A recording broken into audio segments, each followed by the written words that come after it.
We've seen every company talk about the jacuzzi. We've seen everybody talk about enjoying the sun deck and the yacht toys. So we've seen it all before. So that to actually try and pull in some of the emotions of enjoying a special occasion while you're on board with your family, it is a skill to try and build that emotion, because we can step so easily into that really cliched language, revolutionary and unparalleled. And it's a gap with storytelling. And this is why having experts on hand is really valuable for a brand.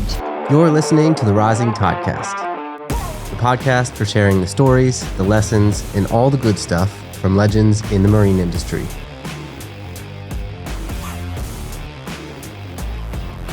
Welcome to another episode of the Rising Tidecast. I'm Steve Govil from Rising Tide Film, and today I'm super excited to have Rebecca Whitlocke on the show. Rebecca is the founder of Antibes Yachting. It's a platform that showcases the vibrant yachting community in one of the most beautiful, iconic locations in the French Riviera. She's also a regular contributor to marketing forums and a freelance writer with a focus on luxury and yachting. You've been published in over 15 countries, which is amazing. Rebecca, welcome. Thank you so much for having me, Steve. I'm really excited to chat to you today on the podcast. I first found out about you because you're a key voice, I think, in the industry, and especially in the yachting sector. And right before this episode, I was doing some research and just saw on LinkedIn, you're the top 3% PR voice for the entire platform. That's crazy awesome. Super happy about that. It was quite a surprise, actually. And I think that shows a lot with the content that I do try and put on LinkedIn. I love LinkedIn. And for me, it's a great platform for knowledge sharing and community and things like that. So it's nice to be recognized with a little badge like that from LinkedIn themselves. It is awesome. And that's where I first saw you and your writing and found you. And, you're one of the people that when I saw, it must have been like a comment that you wrote or something, it immediately jumped out. And I was like, wow, who is this person? What do they do? And immediately want to follow them. And it's because I think the way that you convey your message makes your perspective and the message that you want to get out very visible to very many people. It's definitely a unique skill. And it's clear that you have a deep understanding and a very unique perspective too in the industry and how to market within it. So I'm curious because you've been writing for a long time. So take me back to the beginning. Like, how did you get your start? And then what drew you into this world where you are now, the yachting and luxury world? Yeah, well, my now ex-partner, he was working as a bosun on super yachts, and my background, because I'm a Kiwi, so now based in southern France, used to be in the wholesale travel industry. So when I moved to France, it's such a big yachting community here that it naturally felt like a good transition. I had hospitality skills, the whole love of travel thing. And the community is very useful for word of mouth, for jobs and opportunities here. There's a lot of referral business happening here in Antibes, but actually the whole French Riviera and Monaco. So people know each other. And so that was a natural progression for me. Back in the day when I arrived here, day work was where it was at. So you'd have exactly what you have today. People are meeting each other randomly at bars or wherever, and there'll be a captain who wants somebody for day work 2 days later. And so at that time, it was more approachable to get access to boats, because now you have the IYCA key, which is where all the big super yachts in Antibes are. There's a big gate across there. It's all security access. And so it's more restricted today than it was when I first arrived in France. It does sound like it would be a little adventure walking along amongst all those super yachts back in the day without having to get through gates. Yeah, I look back now to photographs of, all the big yachts that were there at the time, and you still see them today traveling around, and I think, that was one of the first super yachts I saw here at Antibes. And just photographs, obviously everybody wants a selfie next to octopus or something like that. And yeah, it's interesting because the access to the boats has changed and where you see them. When you first got there, what were you doing? Were you writing at that stage or creating content? I was doing interior work on boats as well, working with boats that were here in Antibes, and I was doing a lot of travel writing still. So outside of that, because I had a blog that I'd created, I was approached by charter brokers to start writing charter guides for them and blogs relating to them being at boat shows and things like that. And it snowballed quite quickly because I sort of started pulling a lot of destination type information into the content, because naturally that was my background coming from wholesale travel. And so it was quite unique because for the content that brokers were putting out at the time, it was very yacht specific and talking about the show itself. It wasn't talking about the destination and how clients and charter clients could go to a nice restaurant and recommend a golf course, that type of thing. So it was a really nice transition to be able to write content like that.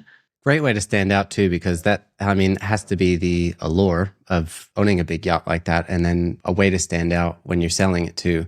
I read something you wrote recently about selling not just the features, but the benefits. And that's a very powerful way, it sounds like, that you've guided your writing for a long time with.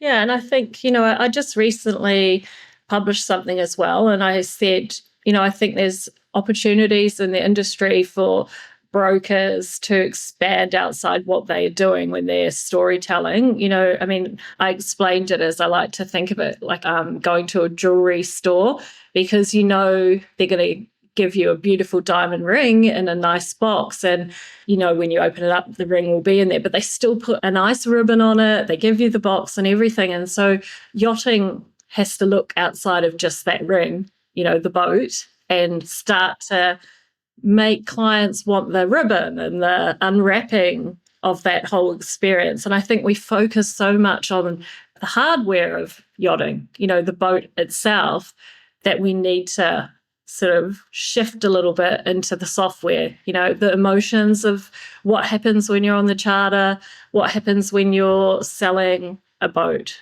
Makes a big difference. I mean, it adds so much value as well to the whole ownership experience and to the brand as well, right? Because then the brand is seen not just as the company that makes this beautiful yacht, but enables their customers to experience all those things that when articulated really well and bring in all the senses, right? Then it's a whole different experience. Yeah, exactly. And I think in the industry, we've seen every company talk about the jacuzzi. We've seen everybody talk about, enjoying the sun deck and the yacht toys. So we've seen it all before. So that to actually try and pull in some of the emotions of, enjoying a special occasion while you're on board with your family, that type of thing. It's, it is a skill to try and build that emotion, because we can step so easily into that really cliched language, revolutionary and unparalleled. And, it's a gap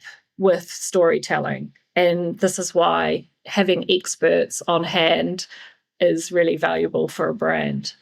Yeah, I don't know many people who felt a connection to revolutionary marketing. Groundbreaking. Everything's groundbreaking. Yes, yep. Well, so take me to when you started Antibes Yachting, because what was that transition, and did it happen naturally for you, or was it something that just evolved organically?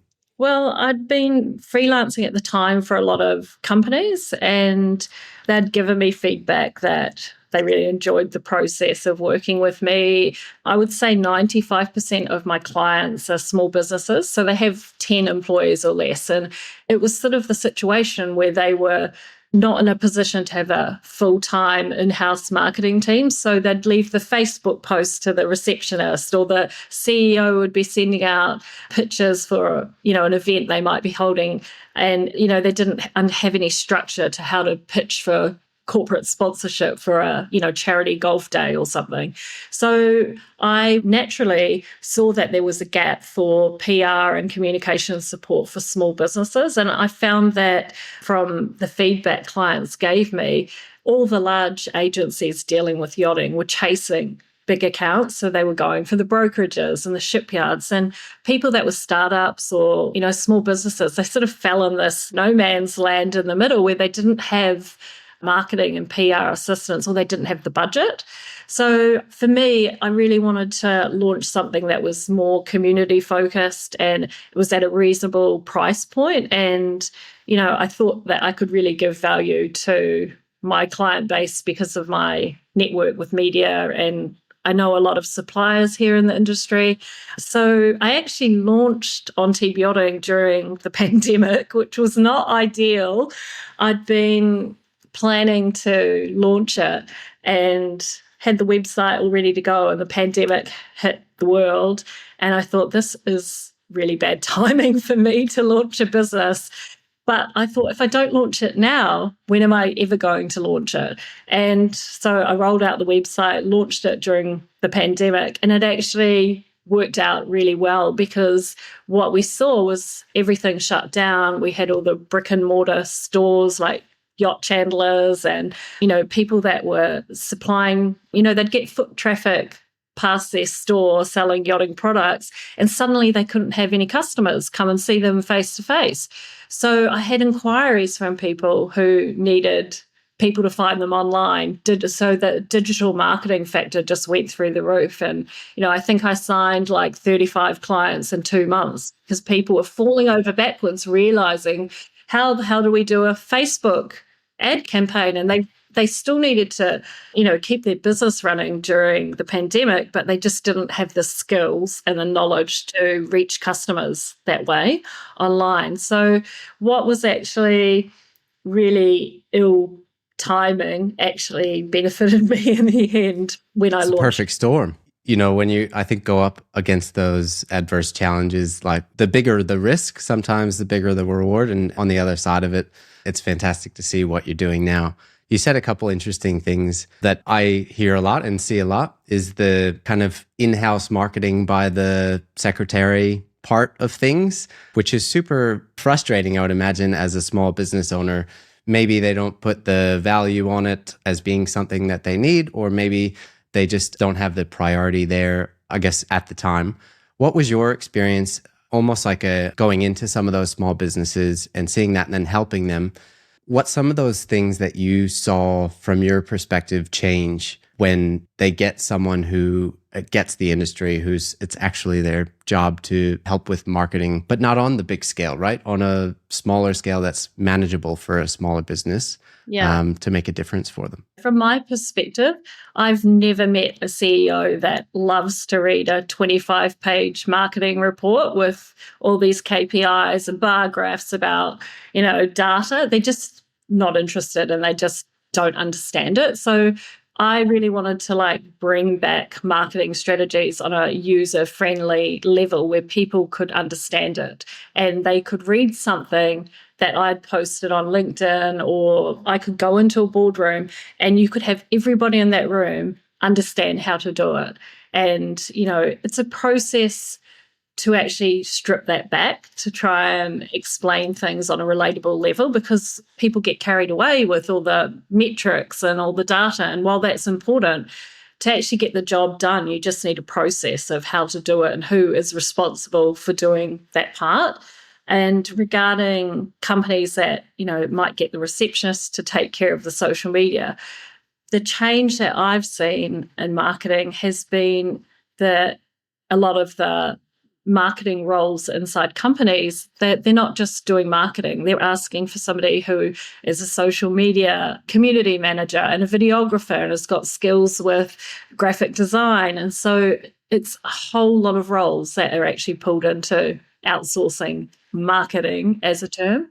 The one-man band that does everything. I mean, it has its time and place for sure, I think, for some businesses, but it's definitely not the ideal way to do it. And you've seen some of the help that you've given businesses. I guess what's one thing since starting on Antibes Yachting that you've done or that your business has done that you weren't expecting? Because I think we always find joy in the little things that you realize down the road that, wow, this is pretty awesome. I had no idea this was going to turn out like this. I've realized that I've become a resource for other businesses for their own marketing, and whether they're a client or not, I do have people approach me at boat shows and say, oh, I've seen your stuff on Facebook, or we're using a few of your tips. And that's fine. I'm cool with that.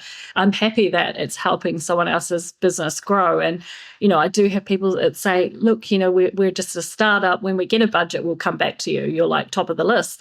So for me, being a resource and recognized as a resource locally is great. And I've also been able to use my profile to help causes here, like the Antibes lifeboat. I put out a few posts on social media about that they needed equipment, and literally, you get donations of fire helmets and ropes and someone to come and check their oil on board. And it's things like that really do, at the end of the day, you understand the impact, that you're not just getting up every day and dealing with marketing strategies and PR, you're actually impacting a lot of other businesses along the way. That's very special. Well, I guess probably in your personality, I would imagine you wanting to help people in the way that you write things. I can tell it's a very helpful tone, whether it's educating other people or sharing a perspective that's a really fresh idea or something people would love to hear. I think it's all helpful, super helpful. Thanks. Yeah. I'm open to feedback too. So sometimes I have people outside of yachting who come to me and say, we're a hairdresser and we've seen something on Facebook about, growing your brand and putting in a strategy. So we're going to use that for our business. And for me, my target client is not hairdressers, but it's nice that they can take something from something that you've posted. I was looking at your blog post lately. The last one I think that you wrote was one about content tips, which was awesome. I really loved that. And it shared a lot of great tips that I took away. But the last sentence that you wrote in the article stood out to me the most. Mm-hmm. And it was, in the yachting sector, we're so accustomed to hyper editing to perfection, but the world won't stop turning if you publish content that's not 100% polished every single time. Yeah. And that's something that I struggle with a lot, like the perfectionism, the analysis paralysis, I'm just going to do one more take that turns into 37 more takes. And it's also because I think I'm personally looking for that last 5%, those little things that make a big difference, that get results and, set some content apart, but it's not always like that. So I'm curious, from your perspective, being someone who's super dialed in with your written content, how do you apply that principle to what you do? We're our own worst critics, as you say. I always listen to audio of myself and think, I cringe at my Kiwi accent on podcasts or interviews. Sorry. Yep. And then I listen to You sound great, by the way. of other Kiwis online. I think, actually, I sound all right. So I think we're always naturally critical of our own performance or our own writing, that type of thing. And I have occasions where I read something that someone else has written in the industry, and I think, God, that's so good. I wish my name was on that byline, because it really is fantastic. And I think once you get beyond that imposter syndrome, which is really hard, it's challenging every single day, and you just start making content, at the end of the day, no one really cares if you haven't shaved for 2 days, or you've got mismatched colored clothes on or something. It's still the messaging at the end of the day. And I remember back to last year, I thought, I'm just going to run a really quick series of videos, just super short, 1 minute or less, film it on my iPhone about marketing leading up to boat shows. And I literally just did that. It was nothing fancy, on the iPhone. And they did really well. I had so much feedback and engagement on them. They were not, professionally edited. They weren't fancy in any way. I had no super yacht in the background. And, I think I probably didn't even wear makeup for half of them, but life goes on. And people really connected with it, because the message that I was sharing in the videos was actually more important than the way I was, sharing it. And I think authentically you is one of those key things, right? And then also, like, actually having share-worthy content to share is another big thing. When you write on LinkedIn, is that usually your first draft? You have a look over it and then you hit publish? Or what does your process look like, I guess? Because it seems so refined, and I know that's skill that's built over the years, but I'm curious as far as like tips that you could maybe share with people who are looking to write something that's more them, but also a little bit more refined and impactful. What does that look like to you? Well, regarding writing, I always think first and foremost is researching your audience and what will appeal to them, because what happens is we see a lot of copycat marketing and content in yachting, and people think, oh, this person's had this amazing engagement or they've had something and we just want to replicate that 10 times for the next year kind of thing. And it's not actually what their target client wants to read or will respond to. So researching audience is huge, and the feasibility of a topic, because I think it's great to brainstorm topics with a client, but you also need to be able to push back when they have like a really crappy topic. Because I have a client I work with and he's left field. You know, he comes up with these really bold ideas and we've gone with them because they're so left field that they're different to anything else the industry is seeing. And he said to me, I've never had anybody say to me, yeah, let's go with that, and we're going to tune it into yachting. And I said, well, everybody else is writing 5 hottest charter spots in Turkey, or, you know, hottest beach clubs and St. Bart's. I said, and you're going to put this out, it's going to probably divide opinion. It's going to get a little bit of backlash from technical people and crew and captains, but at the same time it's, you know, well researched. You've got factual data in there, you've got things that are your opinion, so you've got to expand on topics like that. Research your audience, but, you know, try and be authentic to your company and your personality. As a copywriter, I have to try and tap into that every day, the different personalities of brands, the tone. I do a lot of writing for UK clients and US clients. So you've got to be aware of how to communicate with different audiences and what they tune into, because those cultural nuances are so important.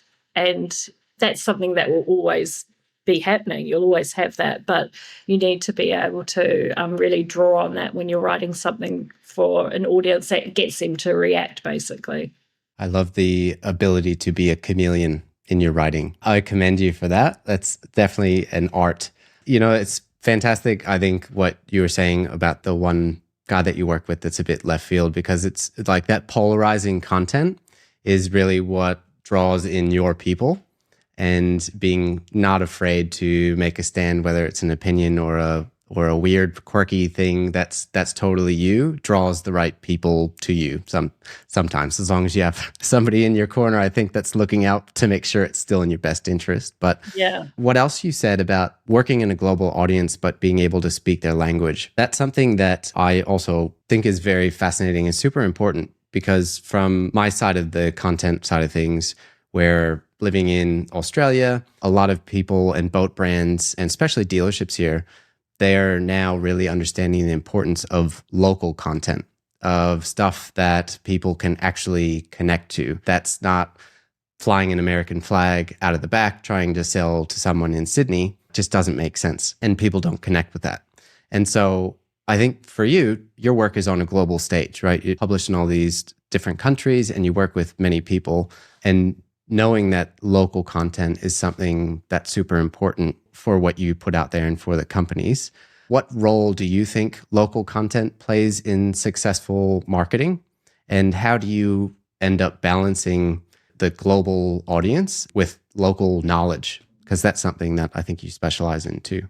I mean, I 100% agree. I think local content is so important for brands to get a foothold in their market where they are, not just for geolocation, search online and all that type of thing, but you really do need to have people on the ground who know the companies, they know the marinas, they know the shipyards, they know all the suppliers. And when you have somebody that is based in that location, they're always going to have, a jump start on somebody that's across on the other side of the world.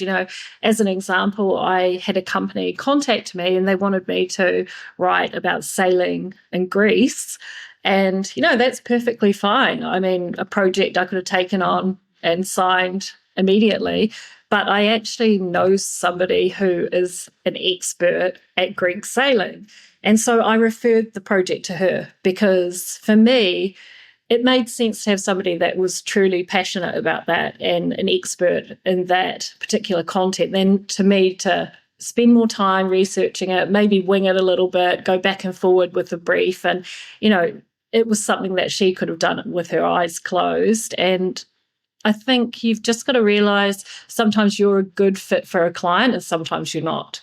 And having a network that is global, I'm more than happy to refer someone that's in the States for a project that's over there rather than me get on a plane, have to fly over, do a project there if I don't have to. If there's someone I know that's capable and it's not clashing with, what I can bring to the project, then why not? I think it also comes back to understanding your audience because local content and international content, again, you have those cultural nuances, you have cross-cultural communication that you sometimes have unseen elements of people that are living in those destinations. A classic example was I had a US client wrote a press release for the French market and sent it over for proofing, and it was just completely the wrong tone.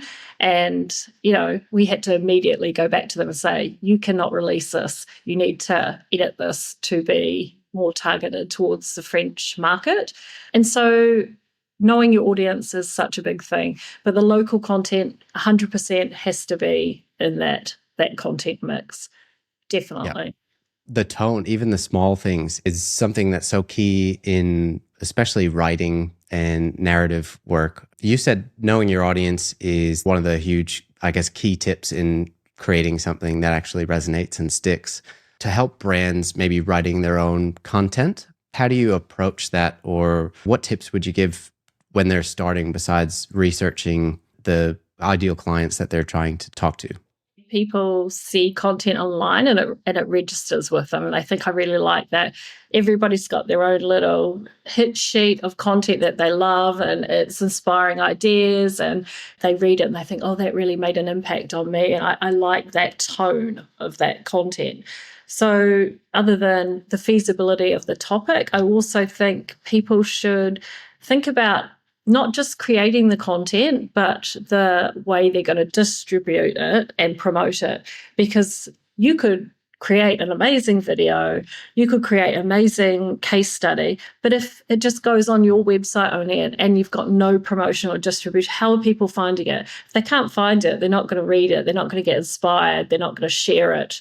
And, once they're sharing that content, then they become potential to be a lead and then a paying customer. And so it's not just a case of content itself being created. You've got the distribution, the promotion that needs to come into that strategy. So it's more holistic that people need to think about it over its lifetime. And in the super yacht sector, I would say companies are really, really great at the awareness stage of getting people to the customer journey, but the rest of it can slip away a little bit. And so you've got to be pushing it out in places that your target client is going to be, whether that's a forum or you've got a brand ambassador that will push it out to you or put your content where there is associations or people that can promote that and support what you're doing and get behind your messaging. Because if you're, running a small business like myself, there's a lot of avenues you could use for promoting your own business, whether it's paid advertising or just, sending out a newsletter. And there's no golden strategy for what works, when it works, who it works for.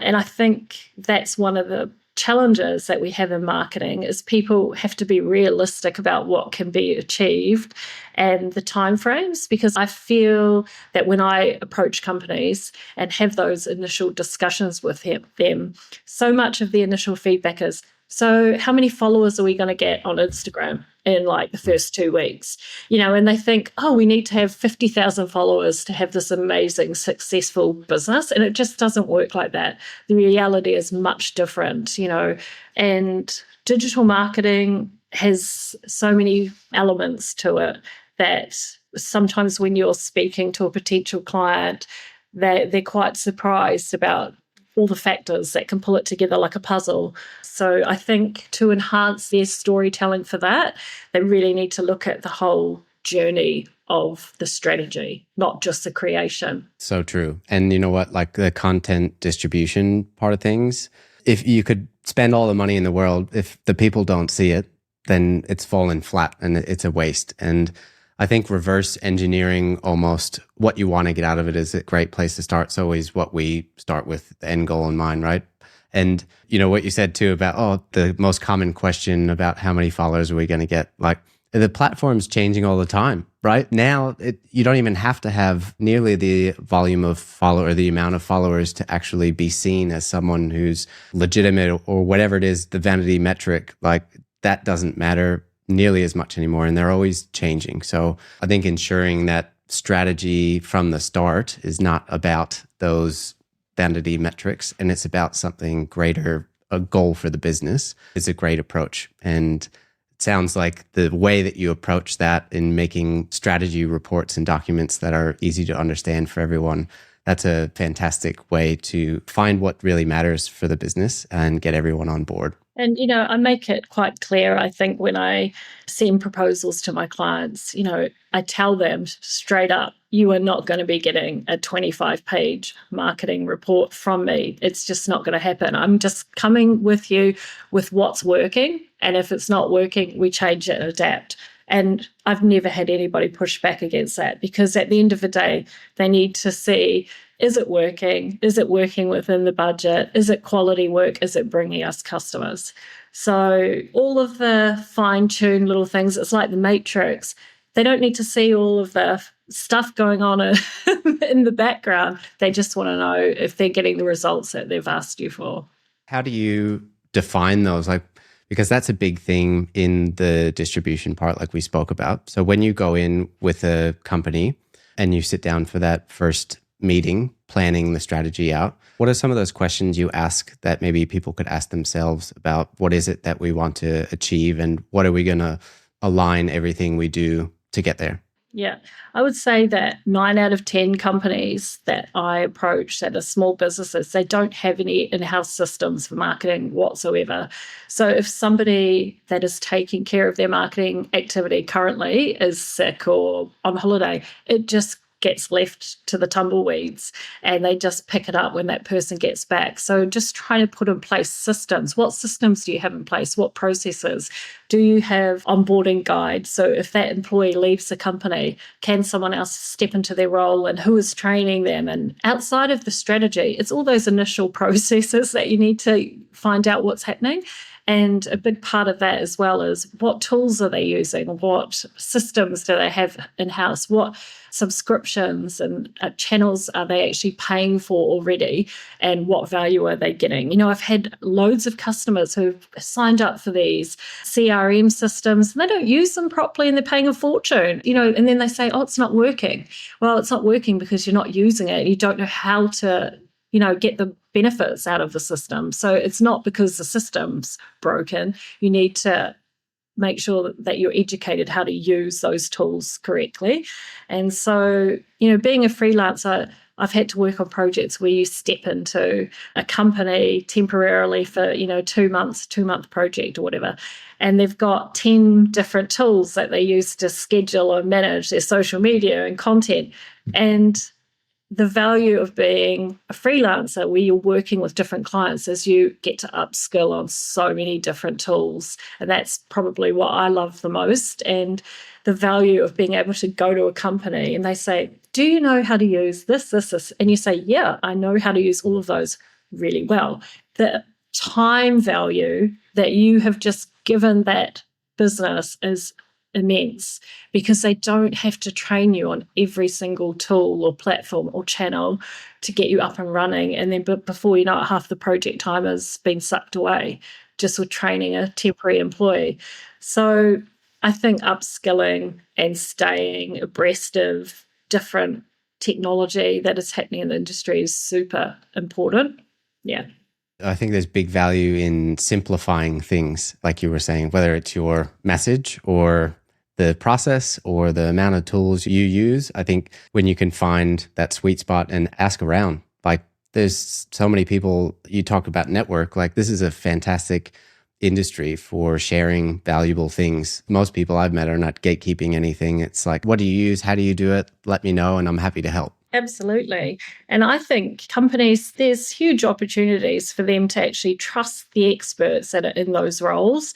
Because what I see is videographers and I see graphic designers and media people, and they get pushback from inside companies from people who don't understand the role and the specifics of how they get the results. So, just as an example, I had an article that was written and it went off to the client, and there were 8 people that had to sign off the article.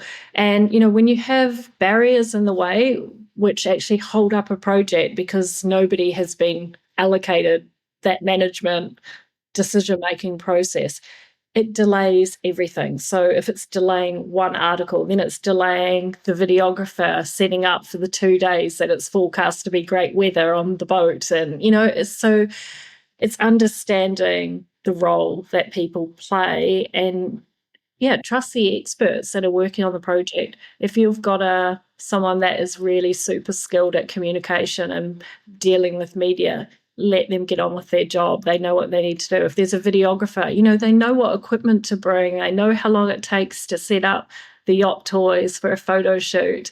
I think it needs to be stripped back. So 100%. And I think the too many chefs in the kitchen thing not only delays things, but it dilutes the message sometimes, because unless you have that one voice for everyone else, the trusted voice within the company, then everyone has a say. And then all of a sudden it's lost its value and its impact.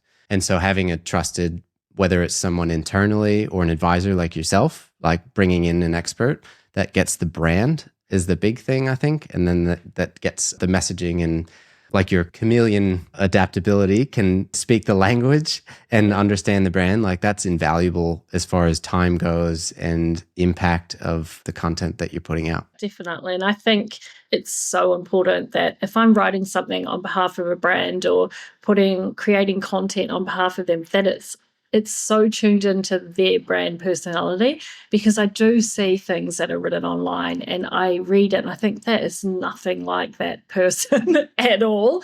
And it's really clear that they've had someone do their LinkedIn post, or they've had someone create their video, and they've put this like R&B music over it where someone's swearing, and it's gone onto this CEO of a broker's TikTok page or something. Not a good look. It's not a good look. So it has to really sync with that person. So if you meet that person in face to face, they're 100% exactly how their profile is and online everywhere. Because sometimes there's a mismatch and it's a bit awkward. It definitely would be a bit awkward.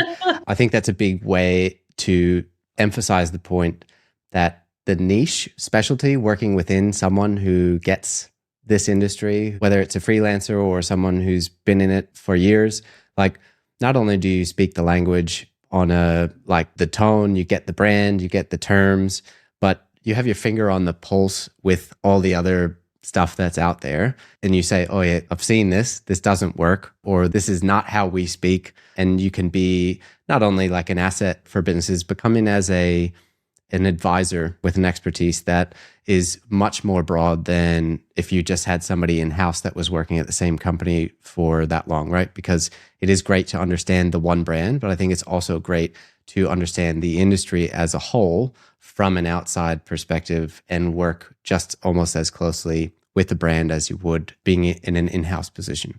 Yeah, I do agree with that. And I feel that sometimes when you're working in that corporate environment, you're so close to your own product or service that you can't see the gaps, you can't see the obstacles. So having someone from outside come in, they don't have any liaison with the corporate politics in the office. They don't care if Bob doesn't like Sally from admin, that we just literally come in, get given the brief and get on with the job. Mm-hmm. And Get it done. having that perspective can be like fresh, and it makes businesses realize, okay, we could try this, or we could do it a different way, or that hasn't been working, so let's try another way. I have had experiences in the past where I get called onto projects and a company has literally just been chugging along for 6 months to 12 months prior to that, just doing the same thing and getting the same results, and then they have a bit of a whinge about it when they come to me and go, oh, this hasn't worked and this hasn't worked because of this, but they've not changed anything, and they've not had anybody who's actually brought that to the forefront and said, well, you've been doing the same thing that's not working for 12 months. Beating a dead horse at that stage. Yeah, exactly. Chewing through your budget without having anybody taking accountability for it. So, yeah, I think that's important. And for yachting, it's really vital that we're looking at other industries as well, because yachting can be really traditional, can be really insular. We don't share our marketing strategies or communication strategies that often. And there are some really great things happening in other industries. And we can pull a lot of that from the people that are in the industries, from the processes that they use, and also from the creative that is in other industries. I was at Cannes Lions a few months ago, completely not related to yachting, but there were some fantastic takeaways about creativity and using, AI for ethics and things like that. And it was nice to attend an event where people weren't afraid to rock the boat with what they said to the audience. The marine industry has always been a little bit behind as far as innovation, especially in the marketing side of things. But I don't know, like maybe it's just me, but I feel like it is changing a little bit. Like a lot of the companies that maybe I'm speaking to are being a bit more open to trying new things. And especially with the content that's being made, like I think it is getting a little bit more diverse than what it always has been, which is really fresh and really nice to see, to come in kind of at this stage in the journey of the industry. When you started Antibes Yachting to now, you've been in it for quite a few years and in the industry for longer. You talked about helping people a lot. It's an awesome thing to drive you and what you do every day. Can you think of a memorable story from your career so far that stands out to you where you had a significant impact on someone? I would say even myself, because I was super proud. I had 4 original articles I wrote in the Monaco Yacht Show Summer magazine. And so for me, that was a massive boost for self-esteem because, growing up in New Zealand, I never would have imagined I'd have something published as a freelancer and something that was so front and center at a major show like that. So it just kind of reinforced to me that you can just be bold, back what your abilities are, and just take a few risks as well. I pitched them the ideas for the topics and it just went from there. And so, yeah, it was super nice to have a byline there with all these other really established journalists and people in the industry and media. So I think, yeah, that was quite memorable for me. That's awesome. Definitely a boost in the confidence in and your clout in the industry. But what did it do, I guess, after you had those published? Did anything change about your business? Yeah, I got a lot of feedback, obviously, from other freelancers and other media who were really interested to work with me after that. But I think more than anything, it affirmed to other people that, I'm capable to actually publish in a range of media. You don't have to be an employee working for a big corporate brand. So, yeah. Do you think as a freelancer, getting your work published, how much does that play into getting new work?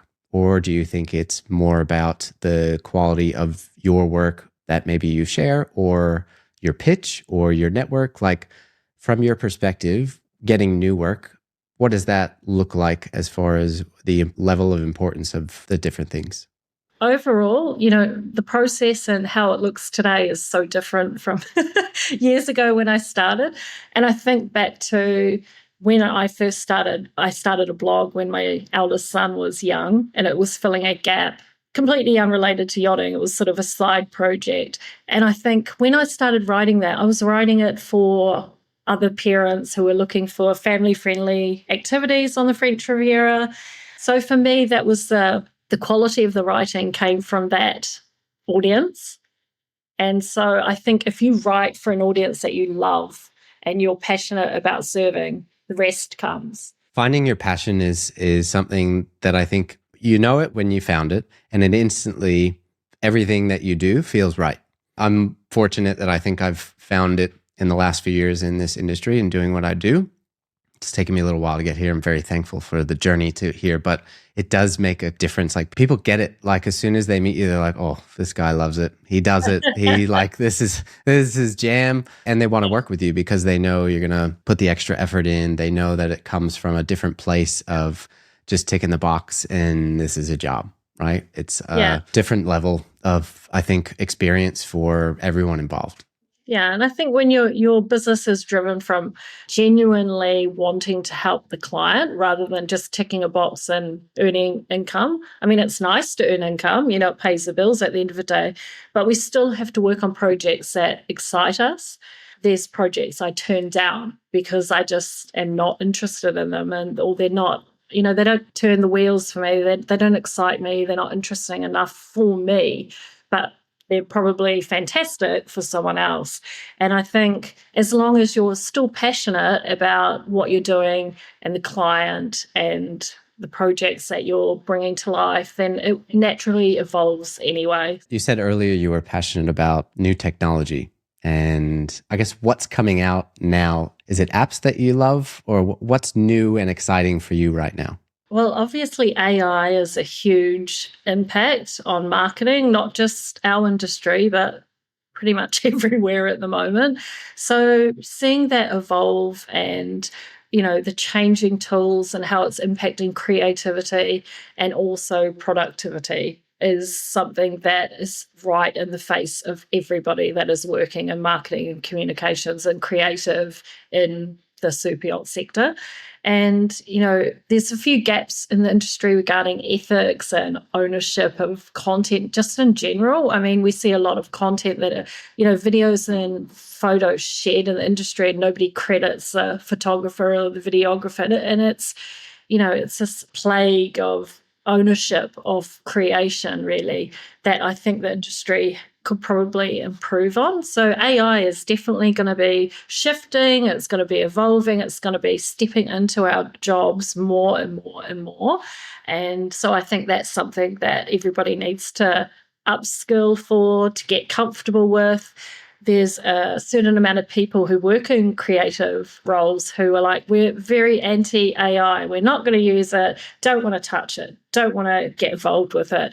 And you do see a lot of repetitiveness, especially for copywriting and yachting. I can spot an AI-written post super fast. So I think that's just a few crinks in the armor that need to be refined a little bit. And it's a skill base that the next generation will be on top of it because we're all sort of just been thrown into the fire, so to speak. And I've learned a lot over the last 2 years, tested a whole bunch of tools, of apps, of platforms for myself and for clients. And there's not one tool or app that I've found that is perfect. Everything needs it to be refined. It needs to be reviewed. So it's evolving, but it's exactly the same. We had iPads and iTunes and everything and CDs come out and people always looking for the next best thing.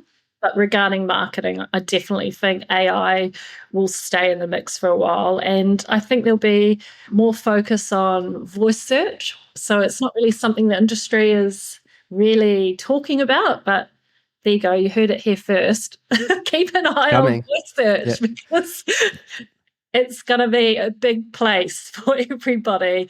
Sort your websites out, all of your content online, because I think voice search is going to be pushed right up there for marketing. 100%. Like now that some of the assistants, like if you have an iPhone, Siri is actually usable somewhat with a new iOS, and then ChatGPT going to the voice and video search, that is an essential. And from when ChatGPT first came out, it's funny speaking to a copywriter because that was the one thing I was like, oh my God, I can finally write something or get help writing something that sounds somewhat, but in reality, it doesn't sound like you at all. But it's a great tool, I think, for brainstorming or getting the wheels rolling.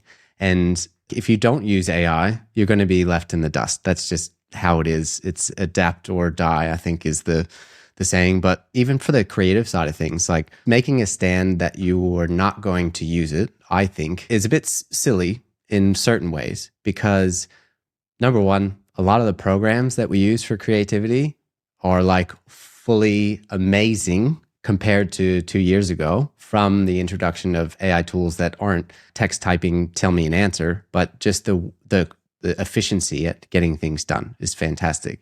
And where I see this going from my side of things is getting better at becoming a prompt engineer of whatever it is that you do.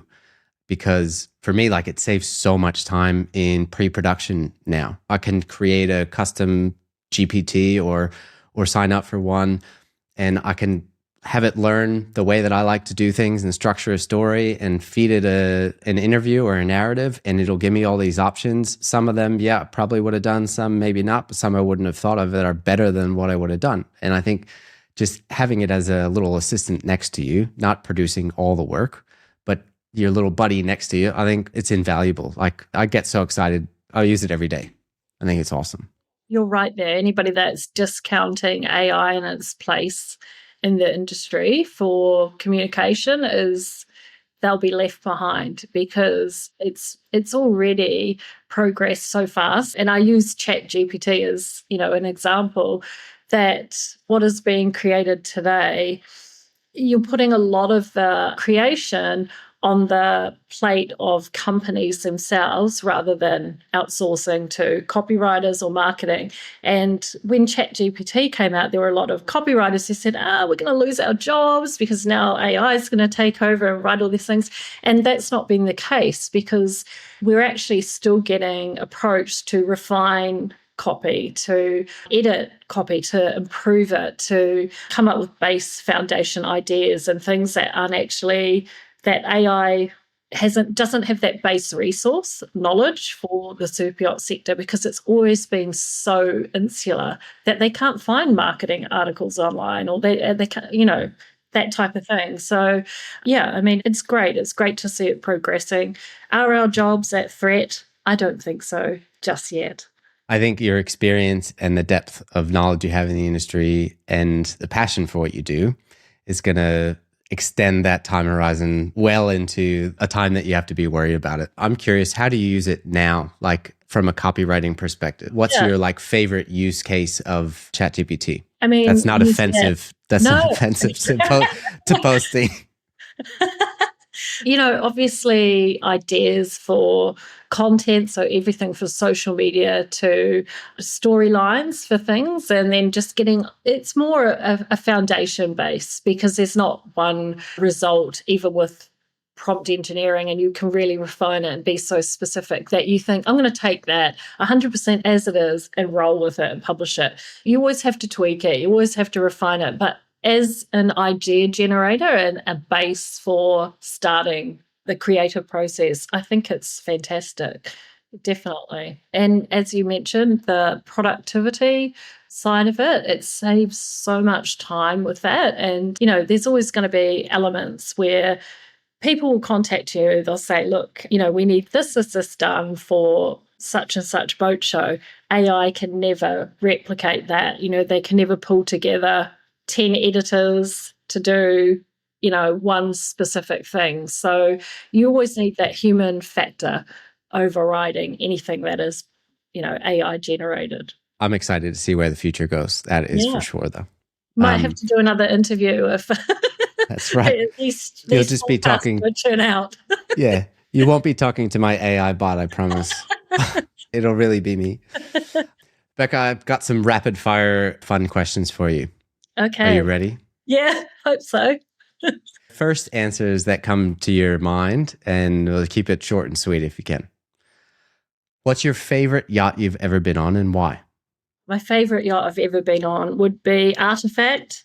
Just beautiful interiors, love the design, the story behind the craftsmanship on the yacht was really exceptional. So that would be it, Artifact. I love it.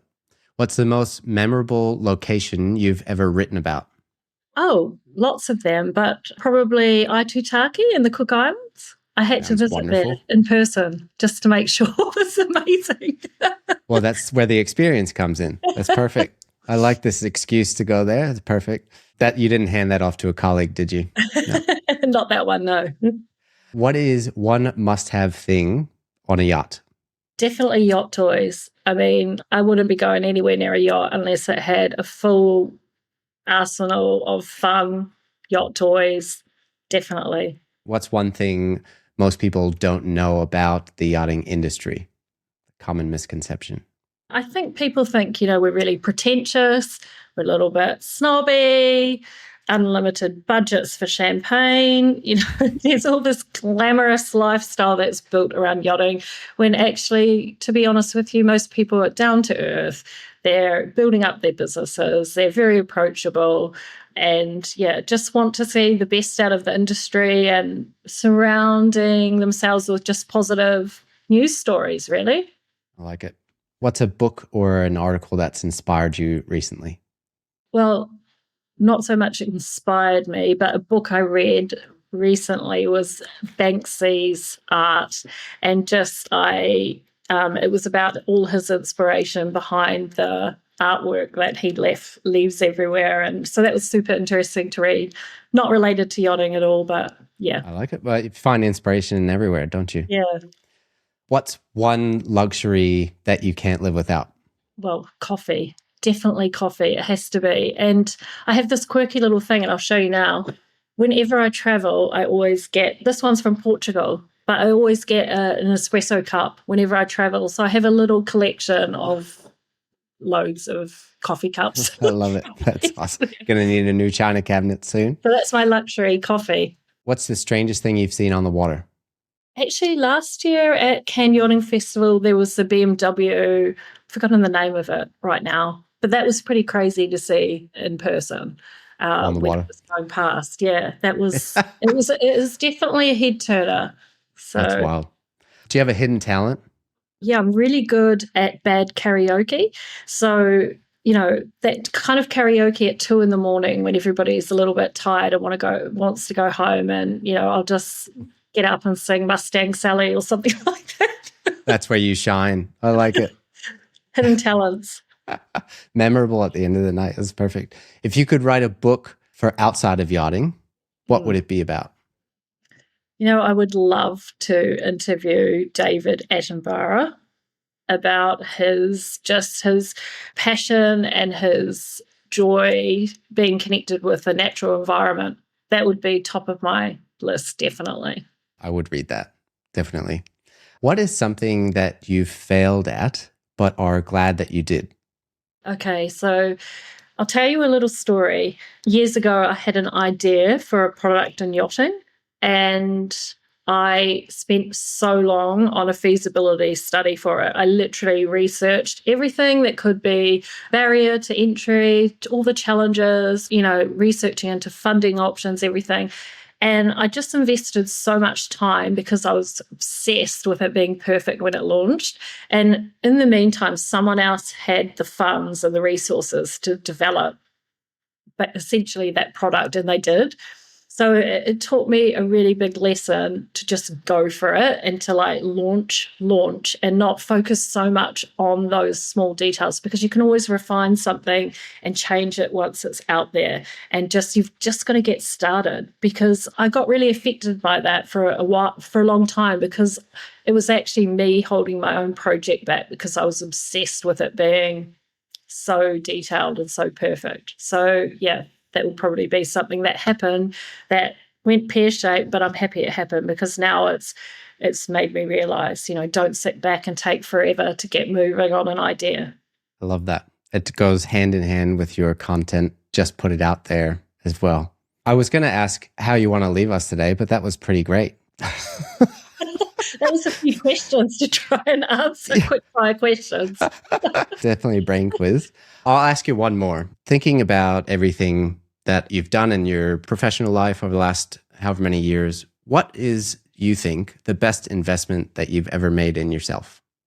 Definitely realizing that I'm capable to launch my own business and, just steamrolling ahead with getting my website launched and all my social media underway. It's important to realize that if you're a company owner, everybody starts at zero. Nobody's going to have 100,000 followers instantly. And, I look back now to when I first started and I think, I had like 0 followers on, Instagram, or nobody was reading my website. I had no website visitors until you launch. And you look back to a few years along the track and you think, actually, I've done okay. I've progressed so much and now here's the results. So I think for me, investing in my own knowledge and constantly, being able to improve what I'm offering for my business by launching my website and getting my product out there, because that was a really definitive stage of going online, and then it was public. And I thought, right, here we go. We're now in the game, so to speak. Yeah. It's fantastic to look back, I think, and take time to schedule it in and look back and see where you've come and where you're going to go for the next 5 or 10 years.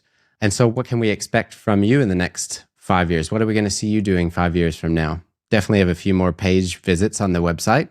I mean, I'm keeping things a little bit under wraps because I'm working on a few projects, especially for next year.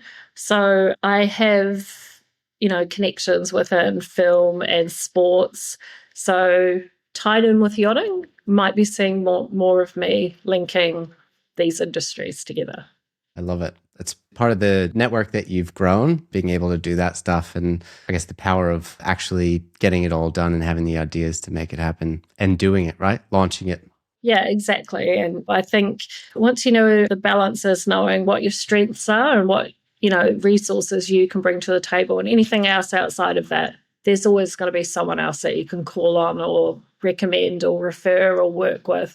I think due diligence is so important in the industry because there's a lot of sharks that are out there trying to get a foothold into someone that's more established. So, I work really closely with people who have been in luxury or yachting, or they've worked with other clients that have recommended them from, other industries, and not just pop-ups who are trying to get a foothold into a product. So I think that's really important to keep moving forward. And, you've got to adapt as a business owner.